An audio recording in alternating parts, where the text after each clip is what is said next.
Yeah, so let us start. First of all, welcome you all to this program on the Sunday talk based on the Yoga Sutras of Patanjali. And today's talk is on a very fundamental topic. And again, my colleague Krishna has chosen this topic. She has said, how do you take control of your life? So I've been thinking about it, and how does one really take control of one's life? So today's discussion. Yeah, 1 second, if you don't mind. Yeah. Could we just do a 1 minute or 2 minute prayer and then start? Yeah, we can do a prayer, absolutely.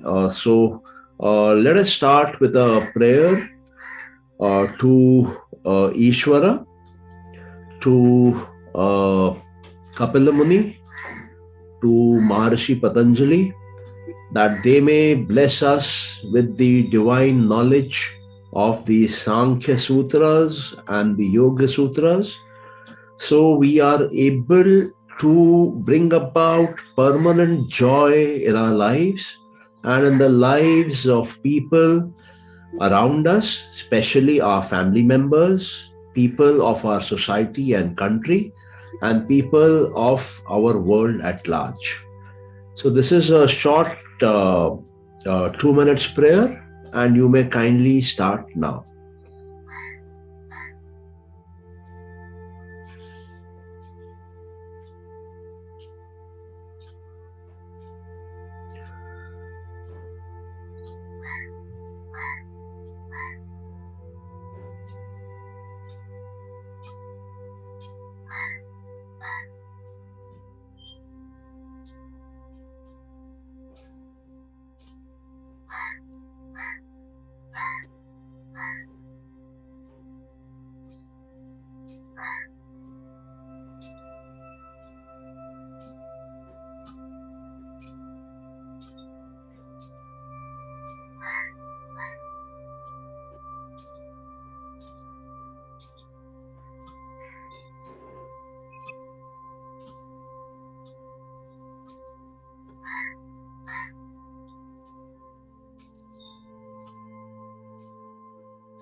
That's all.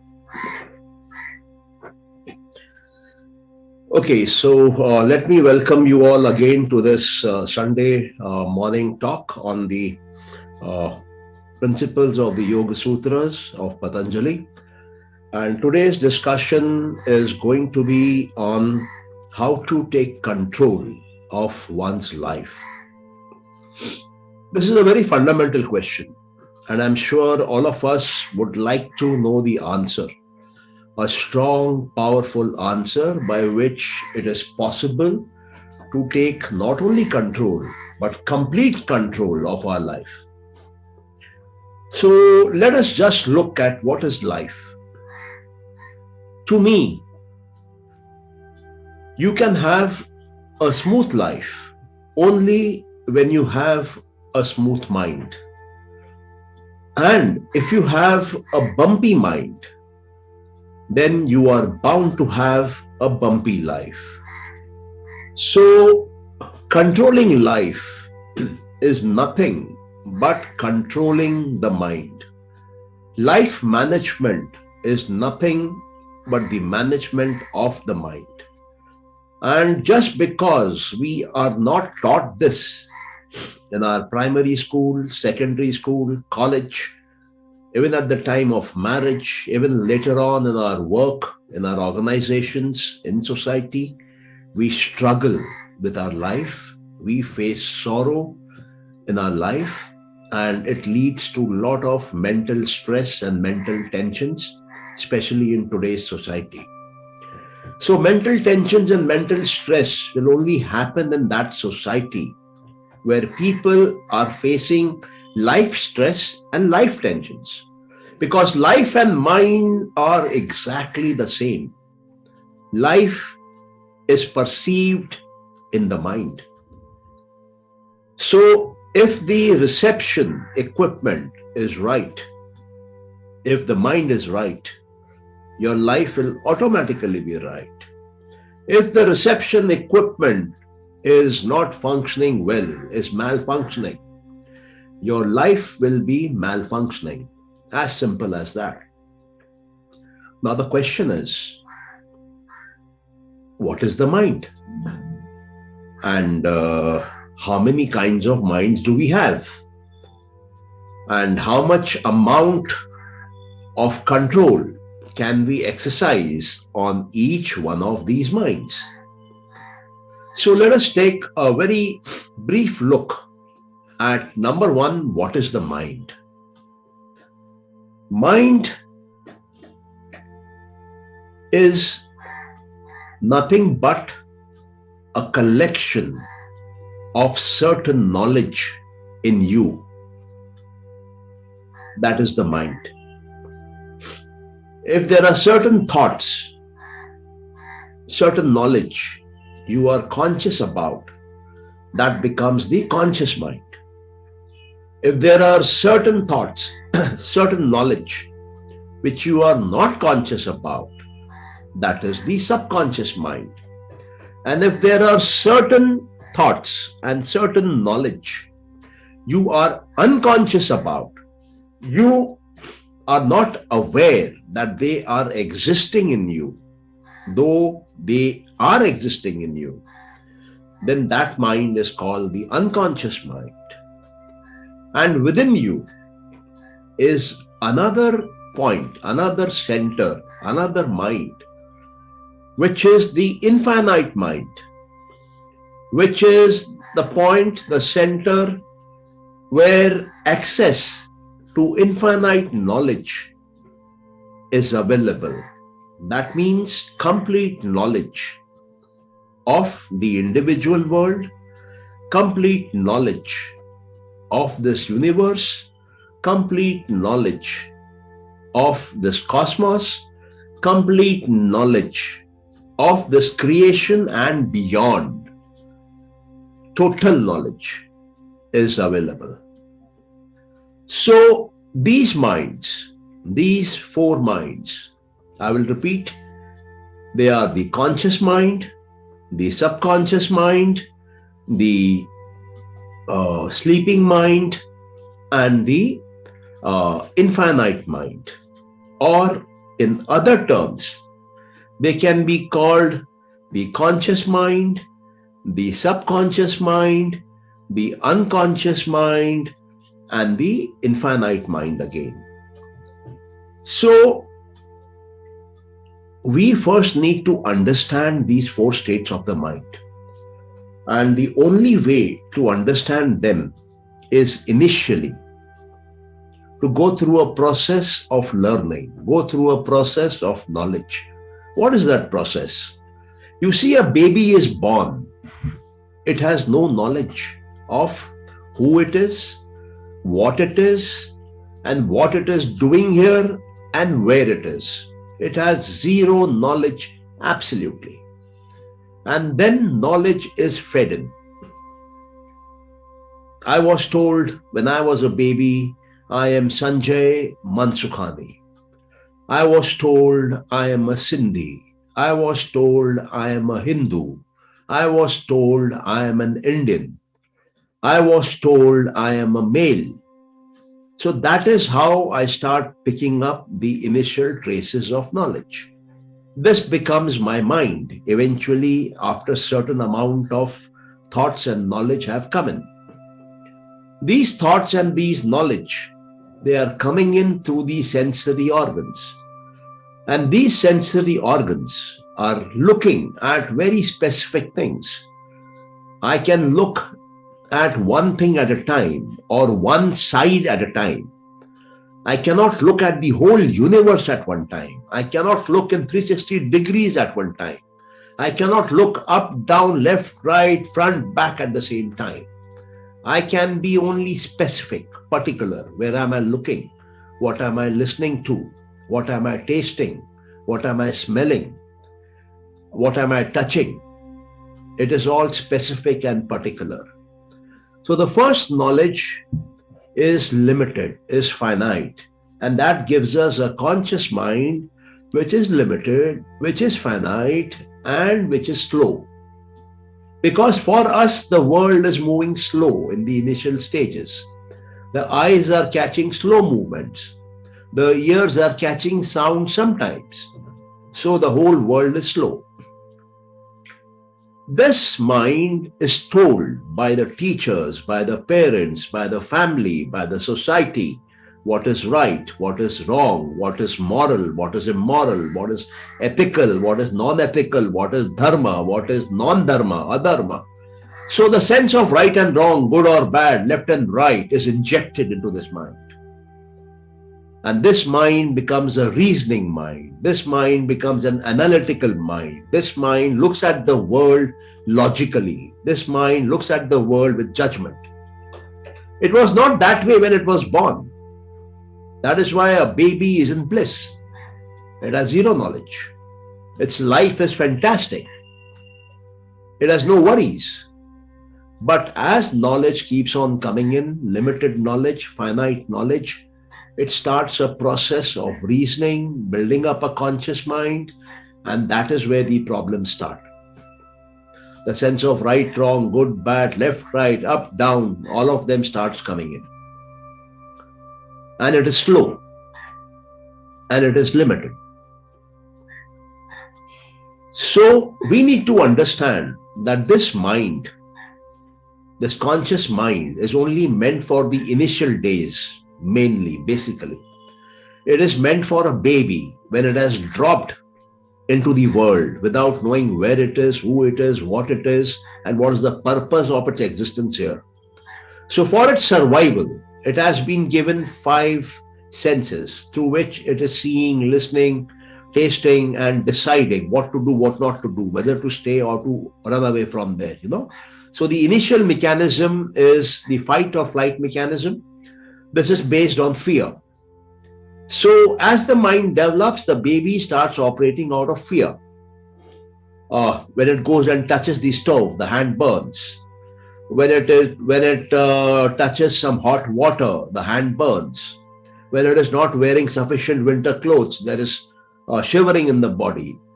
So the baby slowly, out of mistakes, out of learning, starts becoming fear-based.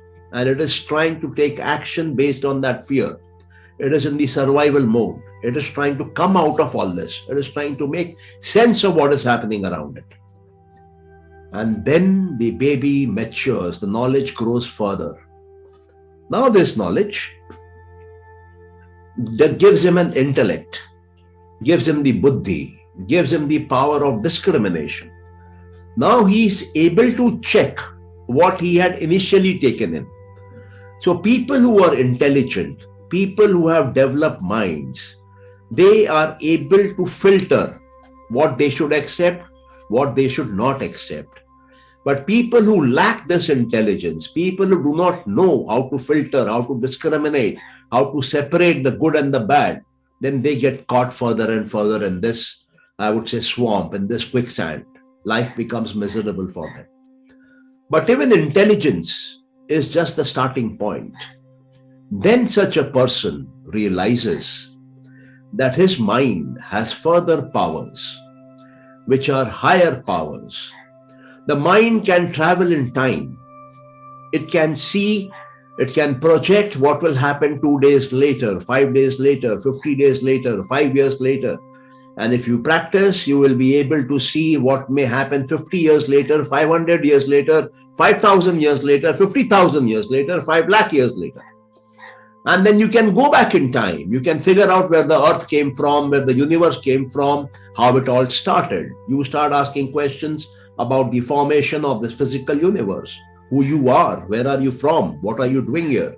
These questions come up now in a very logical format, in a very intelligent format. And then the seeking starts. Then you are now looking for those answers, which are not easily available in the world, which is caught in objects outside, in pleasures outside. Those people are sort of addicted to whatever the world is giving to them. But these people who are seeking, who are wanting to find out the deeper answers of who they are, what they are, where are they from, where are they going, what is the purpose of their life, what is humanity all about, then what is God, who created? So these questions start coming up. And then they get access to pragya. Pragya means intuitive knowledge. Intuitive knowledge means a knowledge which is beyond the sensory knowledge. Sensory knowledge was coming through the five senses in a limited way. But pragya is intuitive knowledge. Now, this universe starts talking to you. This cosmos starts talking to you. This creation and beyond starts talking to you. To some people, it is in the form of an insight. It is in the form of a sixth sense. To some people, they say the third eye has opened. He is able to see what others are not able to see. So there you will find people around you who have these mystic powers. They can see beyond time. They can see beyond situations. They can predict a lot of things much in advance. So then those powers open up. But there also most of humanity gets stuck.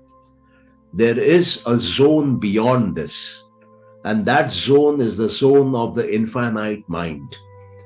When you are able to reach that zone, then you come into direct contact with the power of the creation, with the power of the creator to create the creation. You find the creator inside yourself. You find the creator inside your mind. You have access to that mind. And whatever you start thinking starts manifesting for you. If you bless somebody, it starts turning out to be a reality in his life.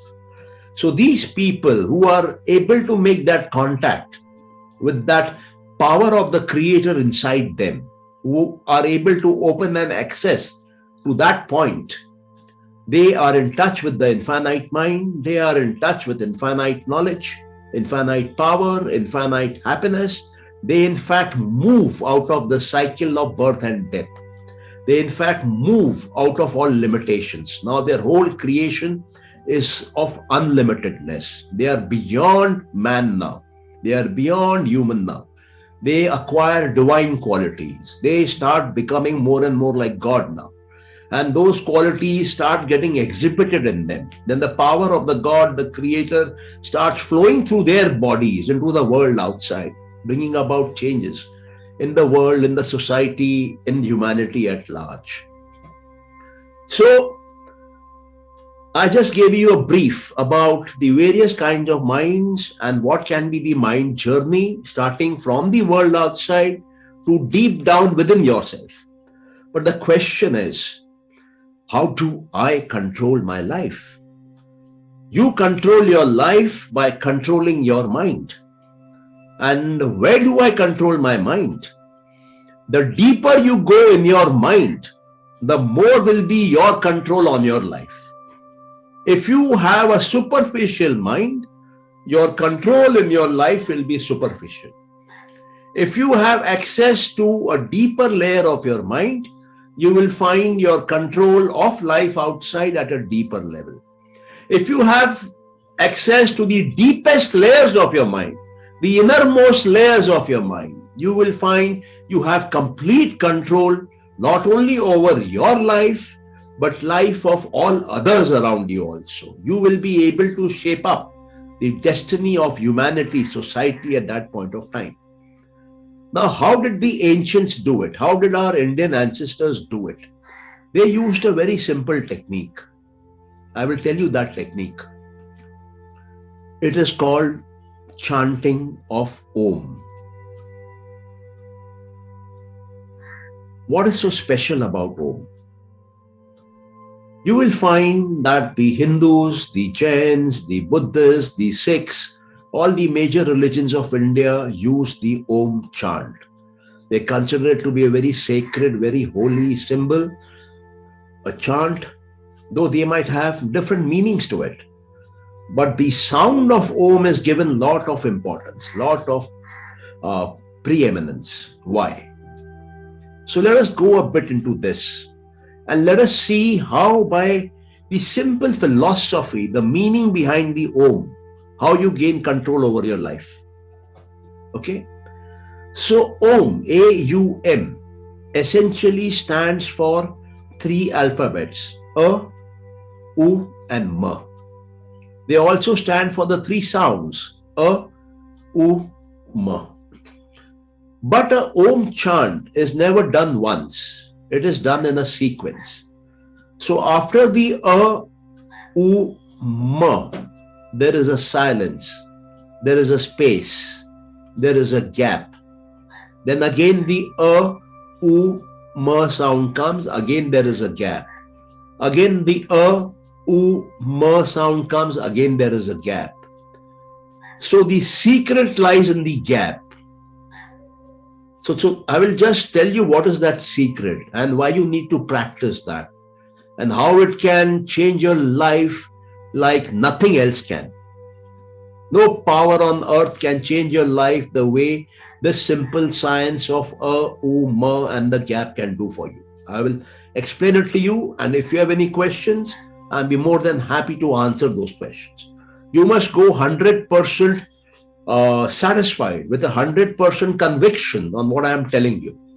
You will be a different person altogether. Your life will take off. Okay?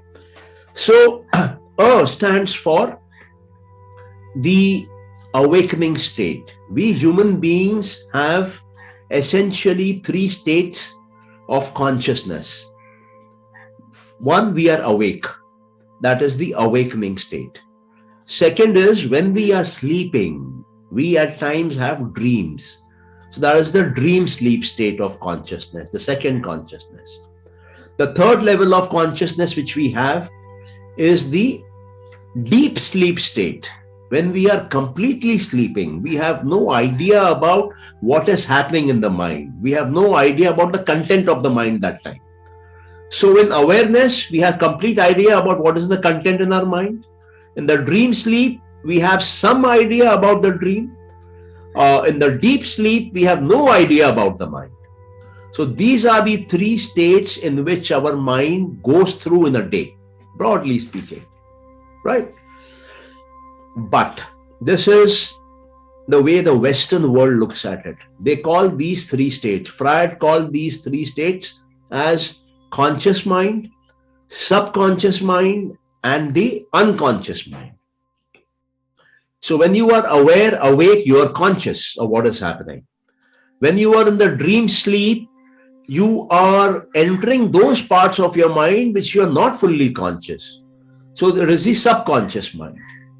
And when you are in deep sleep, that time, the content of the mind is absolutely zero. So you're actually unconscious about it. You don't know anything about it. So these 3 have been defined by the Western psychologists over the past 100 to 200 years. But our rishis and munis and yogis and sons and all the great teachers of this land have said there is a 4th state of consciousness, which the Western world is not aware about. And they call it Turiya. Turiya means the 4th state. Turiya word means the 4th. So what is this Turiya state? Turiya state is a state of consciousness where you are aware, 100%. You are awakened, 100%. But you have no thoughts. There is no content in the mind. So you know that there is nothing to be known now. You are aware about nothingness. You are present to the nothingness in you. This state is what we have to reach. This state where you are aware about zero thought, nothing, means when you are aware, you are the Atma, you are the Purusha, pure consciousness, which is 100% aware. And what are you aware about? Nothingness. Nothingness means the mool prakriti. The prakriti without the gunas. The prakriti which is in equilibrium, which is static. There is no manifestation there. That is why you cannot see anything, you cannot smell anything, you cannot taste anything. There is no object and there is no thought, there is no mind. That is the mool prakriti. So here you reach a state of kevalya, moksha. For that second, for that minute, for that duration, your Atma has come out of the mool prakriti. You are free, liberated. And whenever you think of anything in that state, if you think, that thought enters the nascent, primordial, mool prakriti stage where there is no thought and no object, nothing, no matter. That becomes the creator of that creation. That thought becomes the seed. That is where the creation starts. That is where the manifestation begins. So if you want to acquire the power of complete manifestation over nature, if you want to create whatever you want to create in your life, all you need to do is go inside your mind, go deep, deep, deep till you reach that state where you are aware about nothing. And in that nothingness, if you have a burning desire, that burning desire will automatically pop up in your consciousness and will enter the mool prakriti and will act like a sperm in an ovum of prakriti and will create whatever you want to create there, then. That is how the yogis got their siddhis. That is why the Om. Om makes you the creator. Om gives you the power to create whatever you want to create. And how do you reach that state? By chanting or by listening to Om and telling yourself, from the conscious mind, I'm going to the subconscious mind. From the subconscious mind, I'm going to the unconscious mind. From the unconscious mind, I'm going beyond to the gap, to the space, to the infinite mind.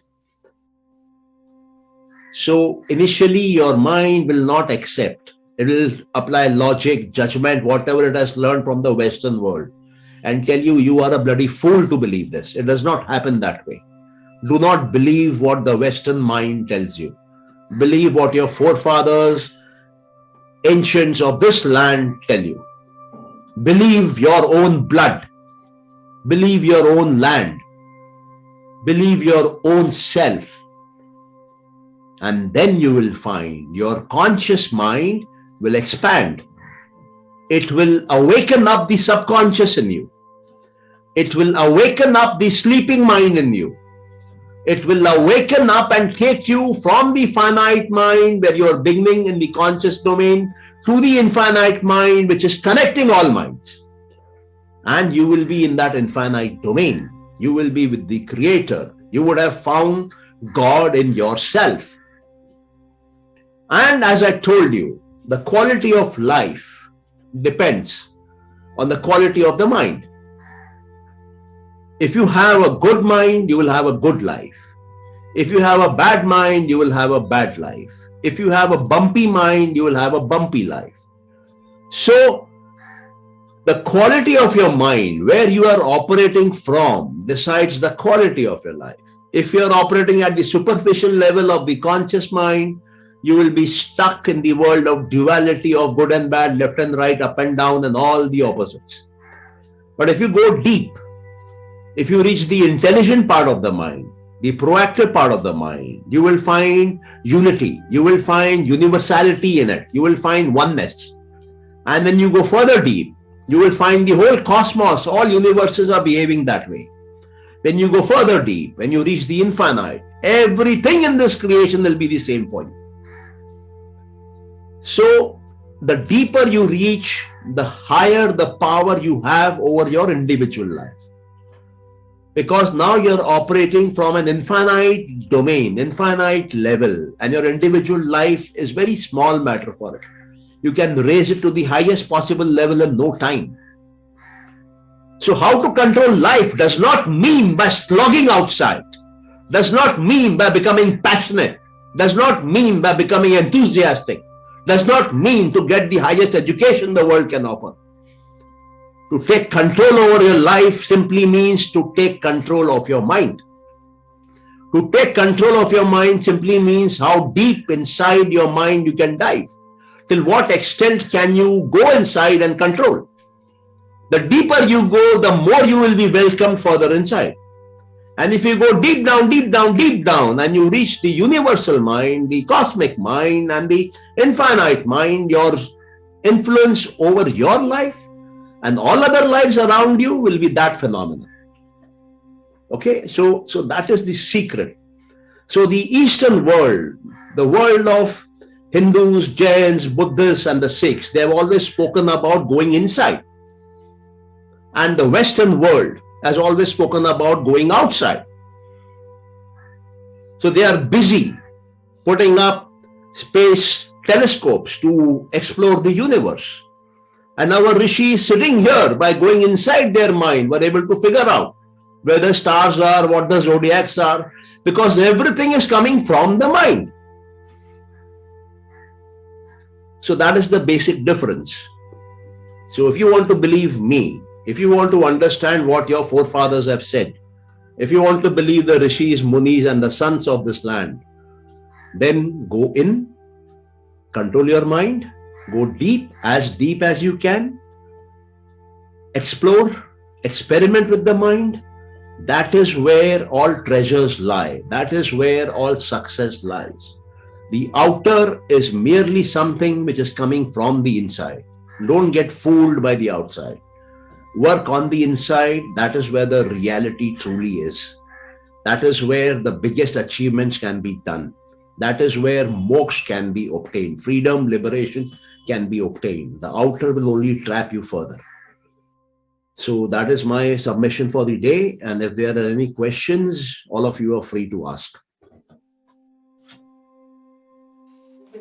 I have 4 questions. Can I? Yeah, you want to ask all 4 together or one by one? One by one, I'll put it to you. You can reply as you wish. Okay. First of all, I want a little more understanding of word subconscious. Okay. Second is Shunya, you said, our 4th stage of mind. In normal Hindi language, we say Shunya means 0. You said number 4. So whether what would be applicable? Let me go one by one because I think. Yeah. Okay. Yeah. Sure. There are different questions actually. Okay. Yeah. True. Okay. Unrelated. So you see, what happens is when a baby is born, it is born with a subconscious mind. Subconscious mind is mainly the involuntary mind on which a baby has no control. A baby cannot control how its eye will see. A baby cannot control the beating of its heart. A baby cannot control the digestion of its stomach. The baby cannot control the vital processes of the body. That is already pre-programmed, fixed. True. He cannot tamper with it because he doesn't have the intelligence to be given that power to tamper with it. Okay. Yeah, so everybody is aware of that. Yeah, okay. Yeah. So that question is over.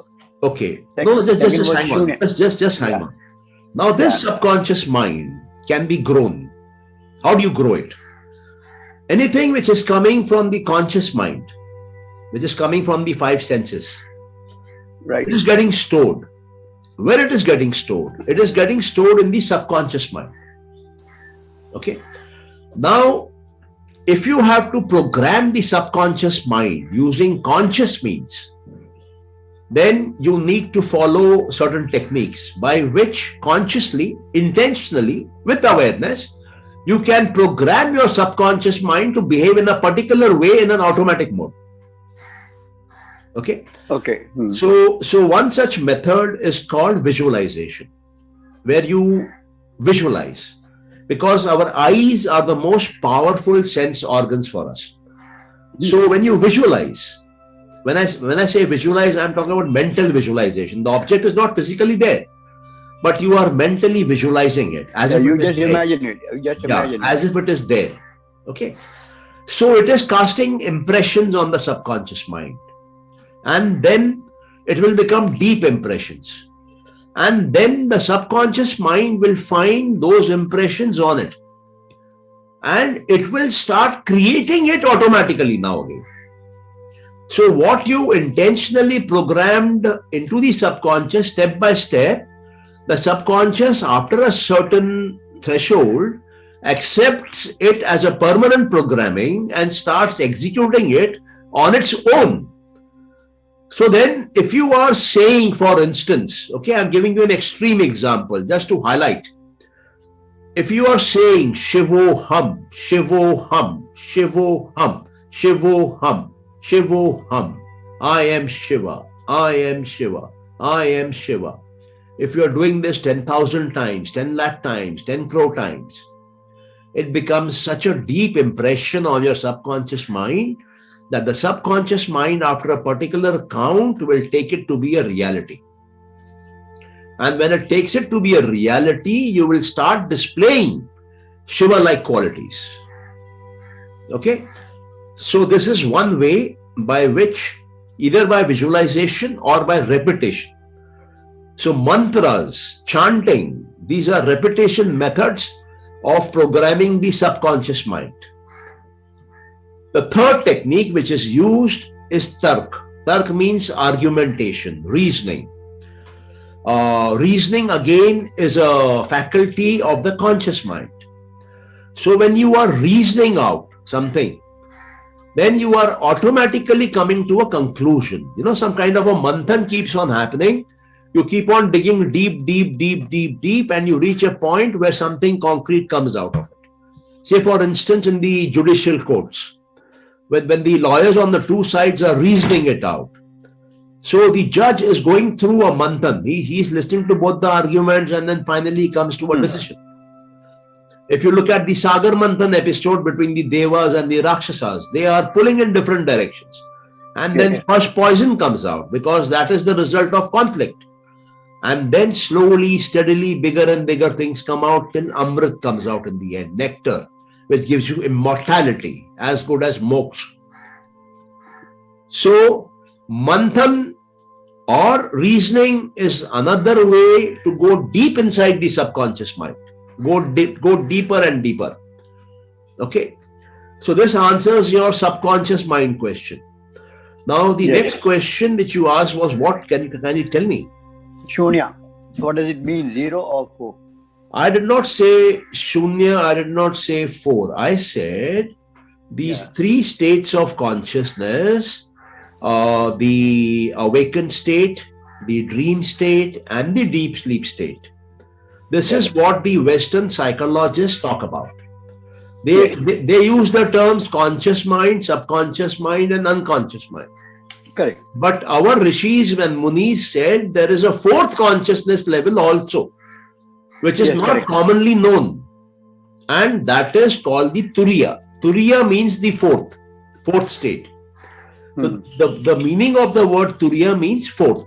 4. Okay. Okay. So fourth stage of mind. Okay, that's fine. That is clear. Yeah, now that fourth stage, how are they putting it in Om? When you are chanting Om, Om is just not a U-ma. Om actually is a U-ma and a gap. That gap represents Turiya, the fourth state.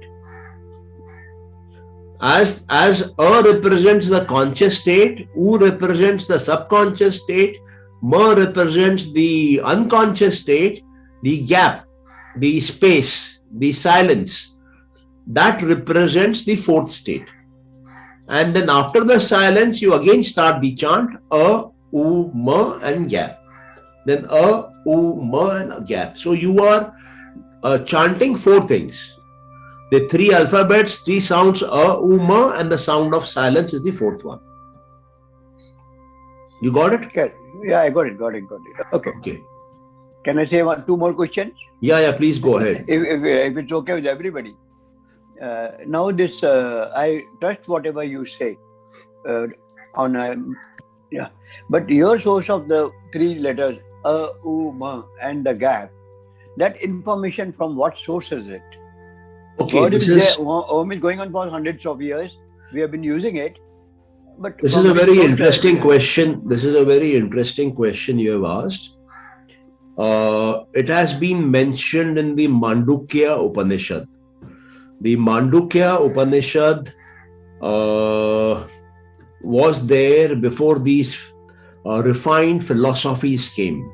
You know, philosophies like Vedanta, Yoga, True. Sankhya, Mimamsa. There are six of them. Okay. Mm-hmm. So the Upanishads were there before them. There are many Upanishads. So one of them, the prominent ones, is Mandukya Upanishad. In Mandukya Upanishad, they have specifically focused on Om. What is Om all about?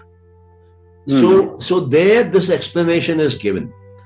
But Om, in my view, goes far, far beyond. I can tell you more explanations of Om. Okay. If you are actually chanting Om, you will find that when you are saying you are pulling up air from your navel and you're pulling it up till your mouth. And when you say oo, you are blowing it out in a flow.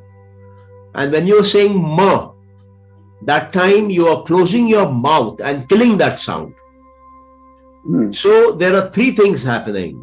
The sound is getting birthed, the sound is getting maintained in a flow, and that sound is being killed. So the Hindu definition of creation is threefold. You have Brahma, Vishnu, Mahesh. One is creating, another is maintaining, third is killing. So you can say that if you believe in that philosophy, that entire creation is formation, maintenance, and destruction, then this Om, while you are chanting, you can remember Brahma, Vishnu, and Mahesh. Okay. If you are into the, I would say, deeper yogic practices, then you will find something very interesting happening. If you are into chakras and kundalini and hatha yoga and that sphere of it, you will find you are pulling it up from the lower body region, the stomach and the lower region. Air is being sucked up. So you are exciting that part of the body, the lower part of the body, the lower chakras. You are stimulating them, you are moving them.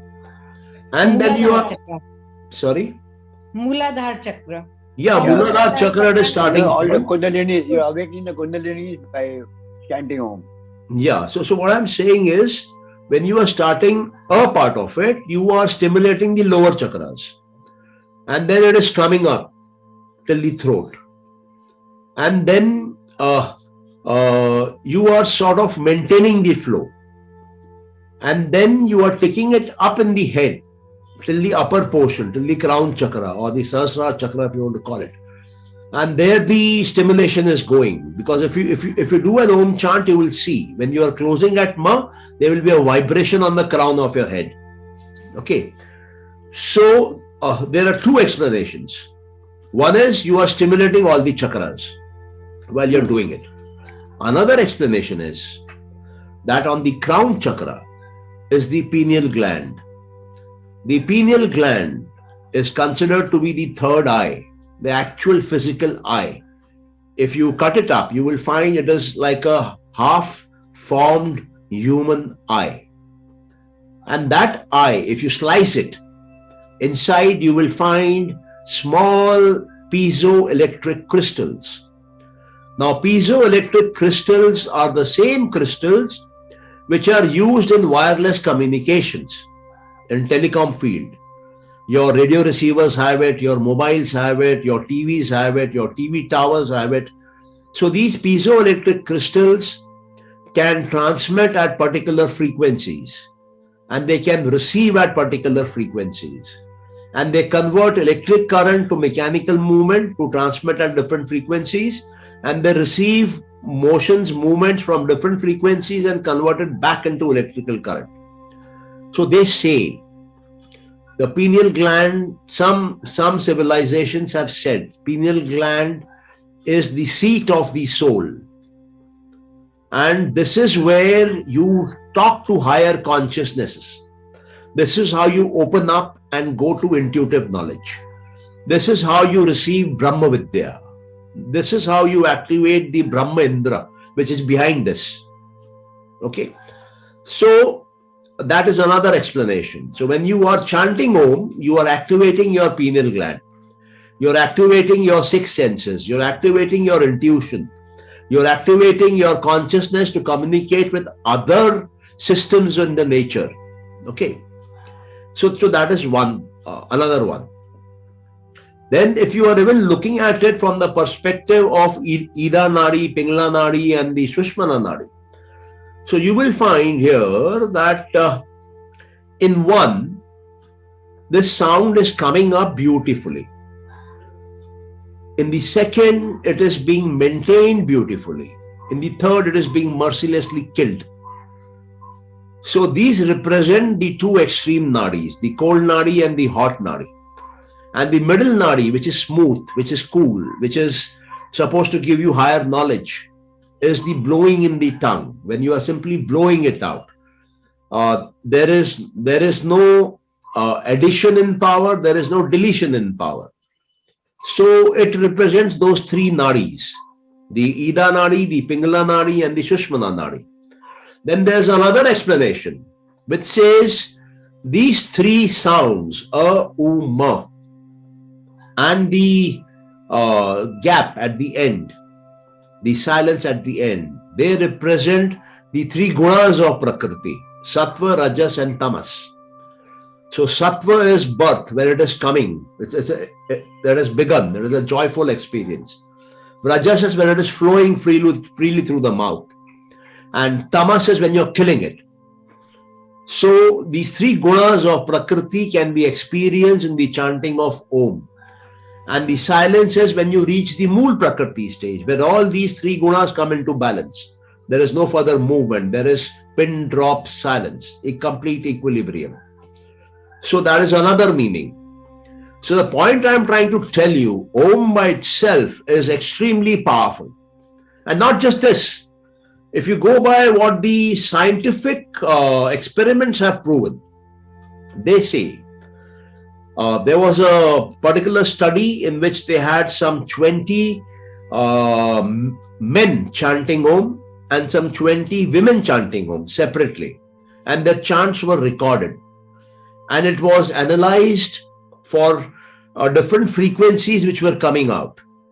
It was found that all frequencies starting from 20 hertz till 20 kilohertz were coming out in a flat manner in Om. That means if you are chanting Om, you are bringing all the vibrations inside you to a balanced, harmonious, fixed level. And the same thing was observed with the ladies, only there was a slight frequency shift. Another explanation, when you look at Om, the sound of Om, the signal of Om, it is like a pulse. It starts, goes up, is maintained, and then drops down. And then stays down for some time till it is at the silent stage. Then it again starts, shoots up, so it's like a pulse. I mean, the people who are in the scientific community who have done this, studied this in physics will know what I'm talking about. So a pulse is a waveform where it shoots up instantly, stays there for some time and drops down. So when you are chanting Om again and again, you develop a tendency of sticking to a balanced level, whatever be the provocation. If something from outside is triggering you into action, you will come to a steady state and be in that state and not flicker with that outside vibration. You will be able to balance yourself. You will be able to maintain your sense of equilibrium and not get affected by whatever jerk, whatever shock, psychological shock, stress, tension you're getting from the outer world. So Om holds you in an equilibrium position. So this is something unbelievable that these people, and I have known, I had a friend who's a professor in IIT Kanpur. He teaches computer science, a Bengali gentleman. He told me, Sanjay, you know, Om meditation has been going on for more than 5,000 years, documented. Okay, and you will find all the top saints, rishis, munis have used Om chanting because it is the most powerful and not everybody can do it. So that is the power of Om. Even Vivekananda used to practice Om chanting. Shankaracharya was onto Om chanting. So it is the sure short method to reach the highest state of existence. And life outside is just something which will take place in some time for you, because then you will go beyond time actually. So these things have to be experienced. Don't just believe me because I am telling you. Experience it. Try it out. I understand. Yeah, that I understand. No doubt about that. Yeah. Any other question? Okay, so my questions are over. Thank you very much. Welcome. Today's talk was very, very, crisp and clear, and the doubts have been very, very well clear. Thanks a lot. Thank you so much. Any other question? Sanjay ji. हाँ बोलिए. What is this alpha stage, beta stage? And honestly, when I was in school, college, I used to read about all that. But nowadays I don't. But what I slightly remember, this has got something to do with some frequencies which get emitted by the human brain in certain conditions. But as I was telling you earlier, the Western world is having a passion for objects. And brain is matter. Brain is not the mind. So they are looking at the wrong place for the right thing. Okay. Then whatever we are, suppose we are reading the books or listening some lectures, that is, we are collecting knowledge, right? Yeah.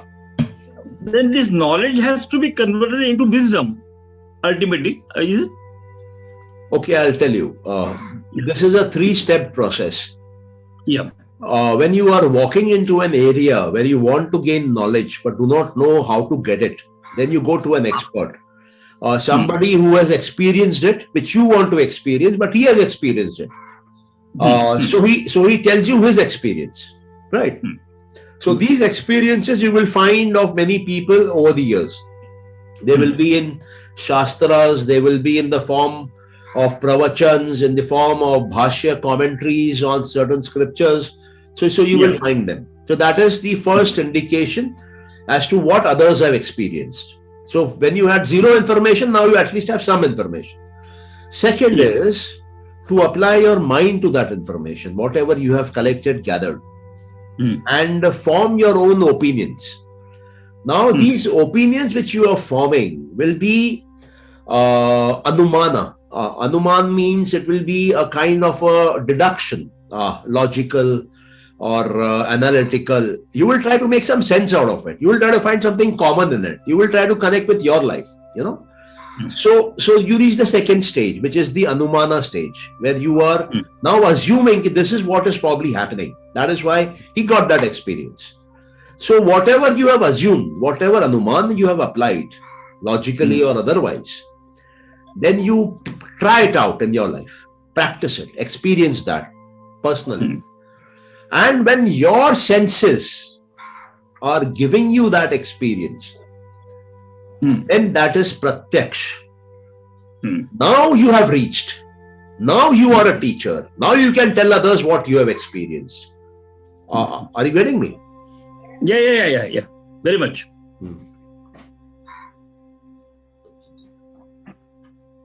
Right. Yes, today's session was fantastic actually. Very deep. Thank you. Yeah. Sanjay ji, मुझे एक बात पूछनी है, थोड़ा सा अलग से है. एक तो ब्रह्मरंध्र हम कहते हैं और एक सहस्रार चक्र हम कहते हैं. तो इन दोनों में डिफरेंस है? कोई दोनों अलग अलग जगह पर है? देखिए, मैं भी इसकी खोज में लगा हुआ हूँ, बट मुझे लगता है कि दोनों अलग है. अभी जो मेरा अनुमान है कि दोनों अलग है.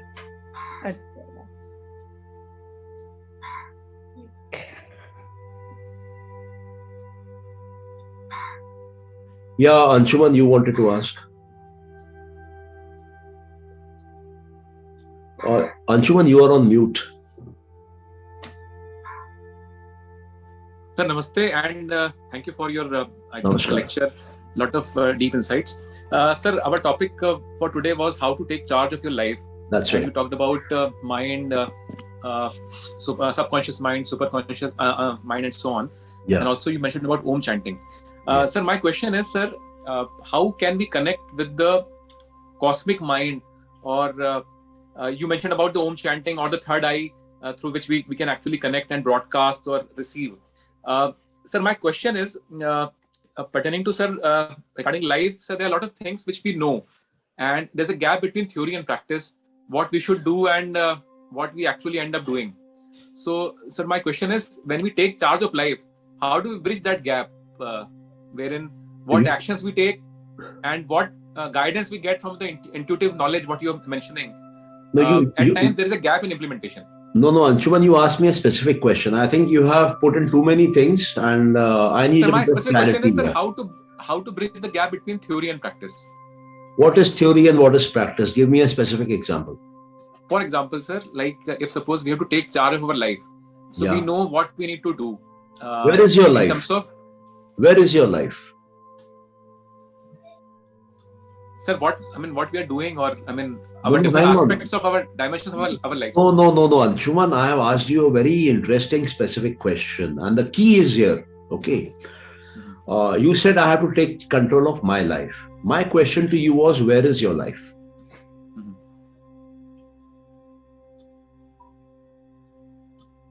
Sangeeta ji says that life is in the mind. Forget Sangeeta ji for a while. She is talking about her experience. I am asking Anshuman, where is your life? Sir, life is there. Yes, you are right. Our mind, how we actually perceive things, or how we actually... Your life is only in your mind. It is not there even in your wife's mind. Let me tell you that. Your mother, your father, your bed, your children, nobody knows about your life. Only your mind knows about your life, because they are the same. Life is read by the mind. What is read by the mind is called life. It is one. Yeah. So when you have to take control of the life, that means the mind is not happy with that life. Whatever it is perceiving through the five senses, it is not happy. It needs happiness. So that means the mind is not having the right knowledge. That is why it is not happy. When they say sorrow comes out of avidya, ignorance. Ignorance is the cause of sorrow. So if you are feeling sorrow, if you are feeling incompletion anywhere, that means there is some lack of knowledge. Now, knowledge can come through two ways. There are only two ways for knowledge. One is through the five senses, and which is the Sansari Gyan, and the other is the Brahma Gyan. Brahma Gyan is, now you see, let us look at where the mind is placed. We say that we are in the creation of spirit, mind, and matter.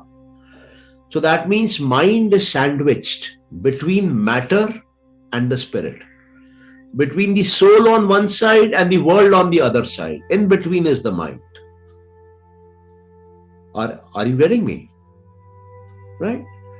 So, can you do anything to your soul? You cannot. Can you do anything to the world outside? You cannot. Your zone of influence is hardly anything.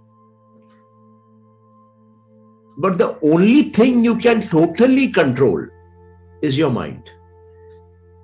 And the only possession you have is the mind.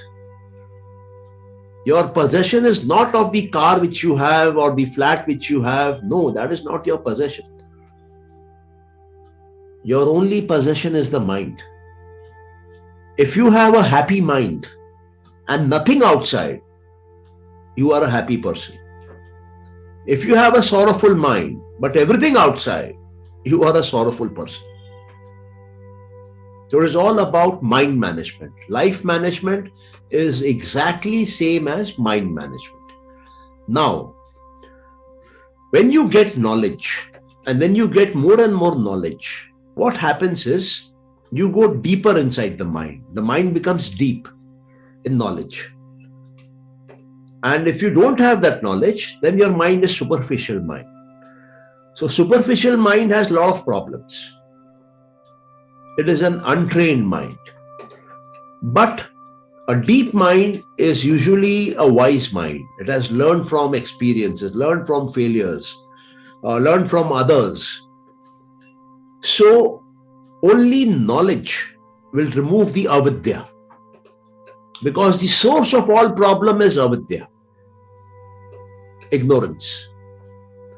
Now, as I was telling, knowledge has two sources, one through the senses, one when you start using the mind as a source to gather knowledge. So since you are studying the Yoga Sutras of Patanjali, let me tell you, when you are practicing those initial samadhis, savitark, nirvitark, savichar, nirvichar, you are actually going deeper into the mind. You are expanding the mind. Okay, you are moving from an individual mind to a universal mind, to a cosmic mind, to the infinite mind. You have studied the Sankhya Darshan. So in Sankhya, if you realize, the Chitta has at one end the Mahat Tattva, the Mahat. That is the cosmic mind. And then it has a portion called the Avishesha, which is general in nature. That is the universal mind. And then you have an area which is Vishesha, particular, specific. That is the individual mind. So the objects which you see outside are being seen by an individual mind. But when I go inside me, in my mind, and I see that object in various permutations and combinations, in various colors, in various sizes, in various properties, then I get a universal view about that specific object. So I expand my mind. And when I am operating at the object level outside, I am using my conscious mind, my reasoning mind, which is slow mind. But when I am going inside, going to the universal mind level, then I am entering my subconscious mind. Here the speed is phenomenal. The mind works at an infinite speed. It will do infinite calculations in no time and give me an intuitive answer. This is the right answer for your problem. And this problem had 100 solutions. I have tested all of them. This 45th solution is the right solution for you. My mind will do that calculation on its own and give me the result. So that is what starts happening when you start going inside. But the Western world, I'm sorry to say, is obsessed with the outer world because they want to trap you outside. That is where they earn their money from. If you are able to get your happiness from inside, why will you buy their shirts, pants, jeans, trousers, food items, their vacations, their insurance policies, or their medicines? Nothing you will buy from them. So they want to ensure that you are stuck in the outside. That is why they make it very glamorous, very attractive. Their entire porn industry runs on that. Their entire pharma industry runs on that. Their entire hospitality industry runs on that.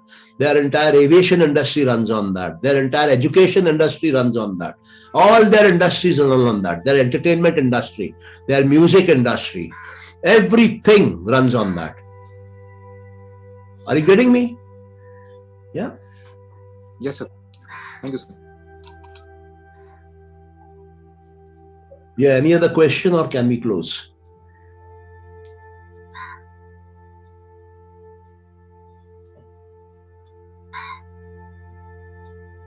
Okay, fine. So, thanks a lot, all of you. It was nice talking to you and see you again next Sunday. Namaskar to all of you. Yeah.